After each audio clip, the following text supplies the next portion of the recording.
One of the things that always fascinates people is the behind the scenes of anything, isn't it? And let's be honest, we're all a bit like that, aren't we? We are, come on, let's be blunt. I mean, I don't know about you, I love watching all of those programs where they say, this is how this biscuit's made, or this is what goes into your pot, or whatever. You think, ooh, right.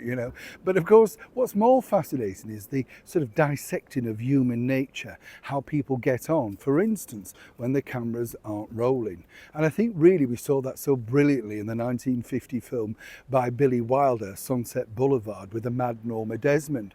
You might have thought that could have been partly fiction, but of course it's not really when you think about what's going on, particularly over here in the United Kingdom, and the demise of once a great channel, the independent channel that is now woke, ITV.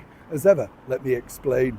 Morning, chums, nice to see you. Thank you so much for joining me today. I'm talking to you. Are you all right? I'm not so bad, thank you. We'll have a better wave. Do wave back. People are looking. Yes, I know. Yeah, I know, men in white coats, you've got to be careful, haven't you? Wherever you are out in the streets, absolutely. People talking to themselves, looking into a phone, it's ridiculous. What's the world coming to? I know, where would we be without it? That's the other thing, isn't it? It's a little bit like when you think about the advent of television many, many years ago, because, that was the box in the corner, the company. And it is company for many people, if particularly you are, in a care home or something and they've got a movie channel.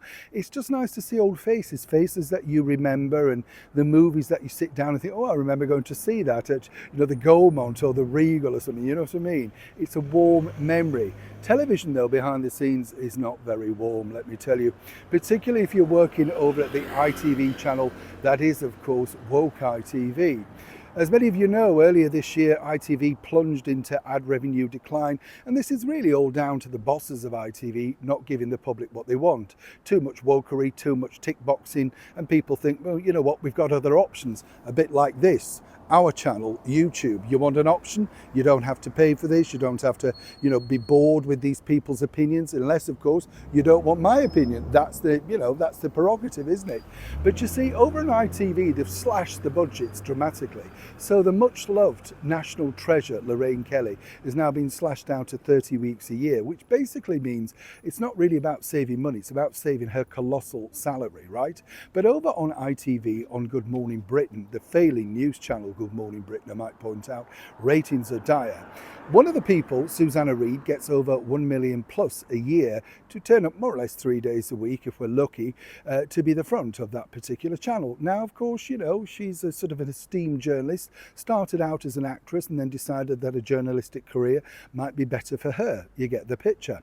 However, her colleague, Charlotte Hawkins, right? Well, things were looking a little bit tricky behind the scenes, yes, because they're still having to make even more cuts.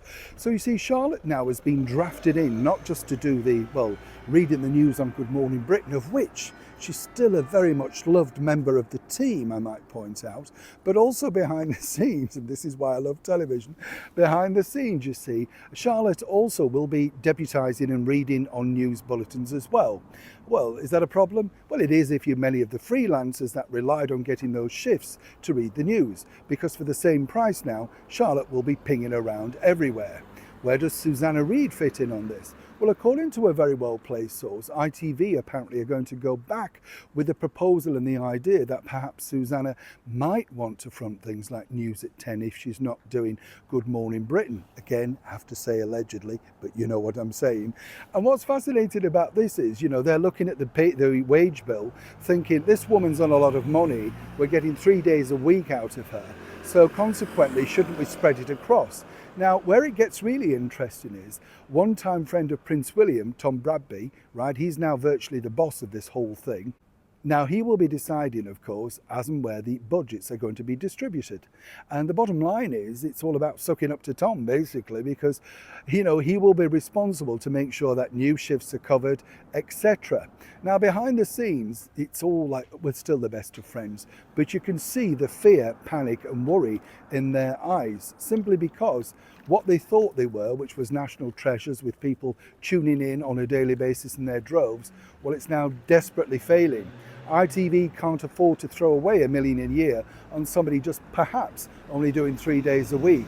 You get the picture where this is going now? New Sean in the very heart of London.